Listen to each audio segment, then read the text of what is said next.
Hello everyone. So let's see what's in the book A House Without Windows, written by Nadia Hazmi. So இந்த புக்கில் வந்துட்டு ரெண்டு main characters இருக்காங்க. ஒருத்தவங்க வந்துட்டு ஜீபா அண்ட் இன்னொருத்தவங்க யூசுஃப்.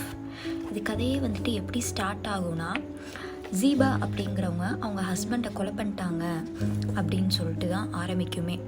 ஃபஸ்ட்டு சாப்டரே எப்படி இருக்குன்னா, ரொம்ப டார்க்காக அவங்க ஹவுஸே வந்துட்டு ரொம்ப வர்ணிப்பாங்க.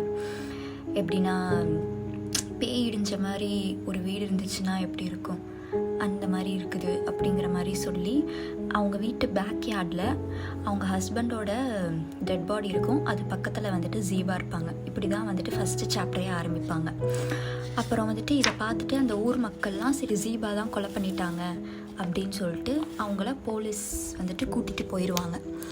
ஸோ இதுதான் ஜீபா சைடோட கதை. இப்படி தான் ஆரம்பிக்கும். யூசுஃப் வந்துட்டு என்னென்னா, ஆப்கானிஸ்தானில் இருந்து அமெரிக்காவில் போய் வாழ்ந்தவங்க. அவங்க வந்துட்டு லாயராக படிச்சுட்டு ஆப்கானிஸ்தானில் உள்ள மக்களுக்கு உதவணும் அப்படின்னு சொல்லிட்டு அவர் ஆப்கானிஸ்தானுக்கு வருவார். அப்போ தான் ஜீபாவோட கேஸ் வந்துட்டு இவருக்கு கிடைக்கும். அதாவது ஜீபாவோட அண்ணே வந்துட்டு இவருக்கு இந்த கேஸை கொடுப்பாரு. ஸோ யூசுஃப் வந்துட்டு கண்டுபிடிப்பார், ஜீபா தான் நிஜமாலுமே அவங்க ஹஸ்பண்டை கொலை பண்ணாங்களா இல்லை வேறு ஒருத்தவங்க கொலை பண்ணாங்களா, அப்படியே ஜீபா அவங்க ஹஸ்பண்டை கொலை பண்ணியிருந்தாலும் எதுக்காக கொலை பண்ணாங்க. அப்புறம் லாஸ்ட்டாக வந்துட்டு ஜட்ஜு வந்துட்டு அப்படியே ஜீபா கொலை பண்ணியிருந்தாலும் அவங்களுக்கு என்ன தண்டனை கொடுக்க போகிறாங்க அப்படிங்கிறத சொல்கிறது தான் இந்த கதை. இந்த ஃபுல் ஸ்டோரியுமே வந்துட்டு ஆப்கானிஸ்தானில் என்னென்னலாம் நடக்குது அப்படிங்கிறத பேஸ் பண்ணி தான் இருக்கும். 1980s அப்போது வந்துட்டு பெண்களுக்கு என்ன மாதிரிலாம் சட்டங்கள் எதிராக இருந்துச்சு அப்படிங்கிறது இருக்கும். அது இதில் வர சட்டங்கள்லாம் உண்மையாக என்னன்னு அப்படின்லாம் தெரியல, பட் ஆனால் அப்படி தான் இருக்கும் இந்த புக்கில்.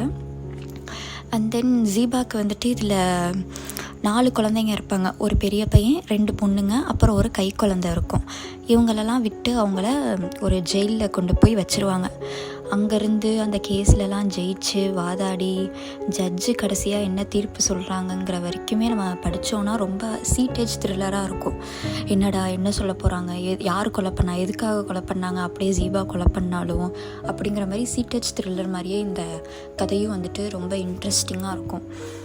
ஸோ நீங்கள் இதை படிக்கிறதுனா கண்டிப்பாக படிக்கலாம். அதாவது இந்த புக்கு நேம் வந்துட்டு என்னென்னா A House Without Windows. இதை எழுதியவங்க யாருன்னா நதியா ஹஸ்மி.